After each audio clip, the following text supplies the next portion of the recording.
kind of got into that job. They sent him a letter. They said, "Would you like to apply to this job position?" And then he said, "Yeah." And then they brought him out to like this place to do this interview. It was like in this company, like a warehouse.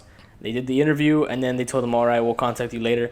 And then they did. And then the way it worked was he'd show up to the Nevada airport, right? And then they'd fly him out to a secret base, which was at that time, and it wasn't known to a lot of people.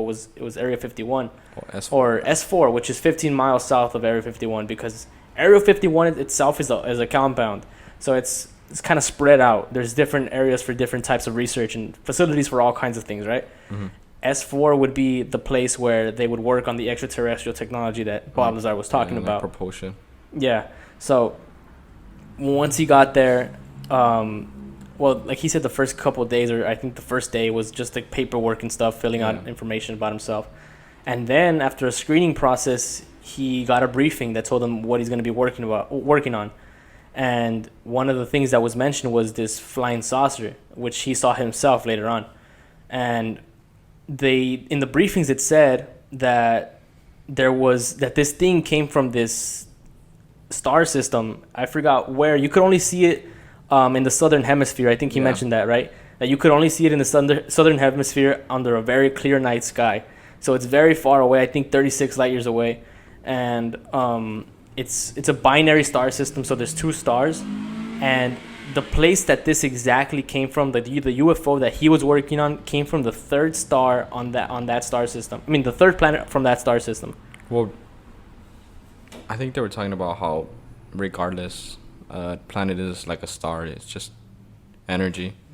So, like, this guy, Bob Lazar, was saying that there may be some disinformation within the briefings themselves, so that they aren't able to trace back, like, actual pieces of evidence from where this thing really came from, you know? So, like, let's say he did come out with a story like he did, he wouldn't be able to tell, like, the truth. But according to him, everything else that was on that briefing, everything that was in the envelopes that would give him information on what he was working on was correct. So he does believe that came from that star system. But how they were able to put that story together, he doesn't know. Like, how they were able to figure that out, he doesn't know. And then so he goes through the hangar doors and he sees the UFO that he's working on, right? And it's a plate with half a basketball on top, which would be like the typical UFO you see, right? And his first reaction, or his first response to it, was like, "Oh, this is what everyone's been looking at. Like, this is what people have been reporting in the skies. It's this UFO thing." And it had the American flag sticker on it, so it was like, "Oh, dude, it's just a complicated advanced fighter jet." Yeah. But he'd later find out that it wasn't when he read the briefings and all that. So he got close to the thing, and his partner was Barry, right? Barry told him, "Oh, go ahead, try and touch it." And then he put his hand close to it, but it was like trying to put two magnets together. He said that there was this like force, that repelled his hand. Like, he wasn't able to touch it, so there was this kind of like force field around it. And he'd later find out that the reason why that's that way is because the UFO is able to produce its own gravitational field, which he later called anti-gravity. And that's when he really thought to himself, well, we don't have the technology, we don't have anything close to this kind of stuff, so it does have to come from other planet, you know what I mean? So his job was particularly to work on the propulsion and how this device was able to produce.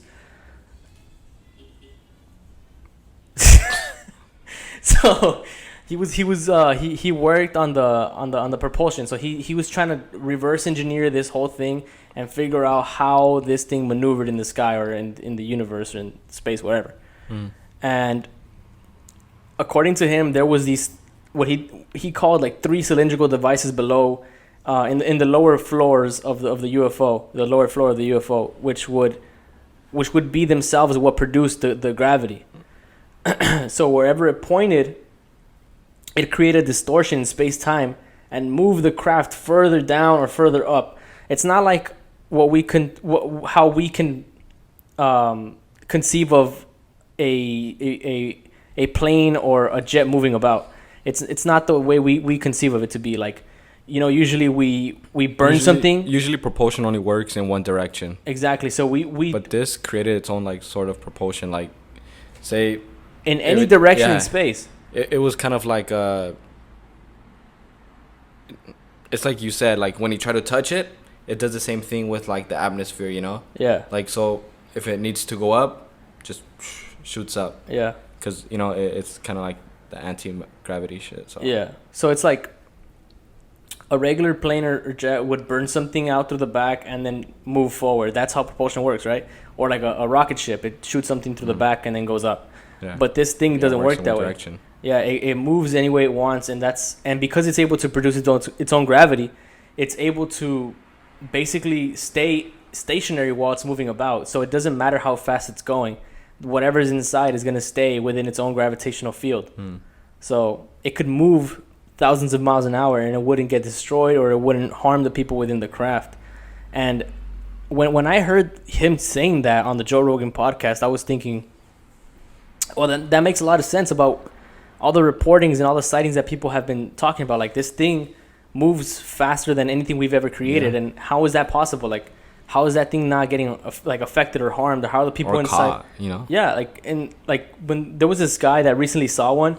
He was he's a fighter pilot, and he saw one in his field of vision, and that thing was moving at a way faster rate than he was, and moving about in a weird motion. So the way Joe Rogan described it was, it's like moving about a laser pointer. It kind of, you could just move it around. It doesn't have any respect to the Newtonian physics, or the Newtonian physics, the laws of physics. Yeah.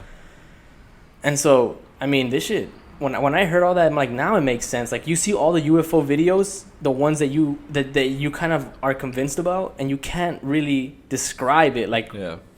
how is that moving like that? And now it makes sense because it has its own gravity, And it creates his own like force. Yeah. Basically. Another thing that got me like kind of fucked up was when he said that when he went inside the craft, the first thing he noticed was that there was no right angles. Like, traditionally there's supposed to be right angles inside of a building or inside of a craft or something like that, But this thing, he said that two sides always met, and I don't know how he described it. That's the problem. Like, I just don't get it. I know people get that image. Like, just imagine how plain that looks. Everything's right just like smoothed out. Yeah. Cylindrical, I guess. I don't know. Like, how would you even describe that? We don't have anything like that. And then he said that there was seats in there, but that the seats were super small. Yeah, and he said they were lined up like one in front and then two to the side. Yeah. Slightly behind, I think that's what he said. And he said that he couldn't even stand up straight in there. That's weird, man. Well, here's the thing. Like, he said a couple things that a lot of people criticized back then that later came out to be true. Like the existence of element 115. Element 115, according to him, was what they used to fuel this ship, this starship or whatever it was. So he came out. He said there's this thing that is called element 115. It's a very heavy metal, and they use it to propel this thing in any direction it wants to go. But people said, how is this even true? Like, it hasn't been identified. It's not in the periodic table, but years later it came out to be true. And the thing is that Earth has very, very small trace amounts of it, that it's hard to even get that or obtain that mineral. It's not really produced naturally. It's not. And it's not stabilized. He said it's not a stabilized isotope. Yeah, he said they were only proficient in getting like that propulsion system to work. Yeah. Like, so they couldn't really figure it out either. Like. Yeah. And then for a long time, people didn't believe he worked there because there was no records of him working at the site. But then they found like a phone book or something with his name on it. And then it was like, so then someone did intentionally try to hide all evidence suggesting that he worked at Los Alamos or something like that. But it was until after he had first talked about his experience, no? Like, after that interview that he called in, like on the, what was it, like live TV? Man, I don't know. It was until after that like they started deleting his information, basically. And here's the thing, like, Yesterday, I was in that same stretch of desert that connects into Area 51, which would be on the 15 freeway going up to Las Vegas. I was out there in the high desert, and I kind of I wanted to make sure that I did go out there before this filming because I wanted to kind of get into the vibe of like what was this guy seeing, like what was his environment like, you know? And it's like when you're out there, It's like so much nothing. there's so much nothing. It's so dark, and when you look up, it's a whole field of stars, you know? And it's almost impossible to think that there isn't anything out there.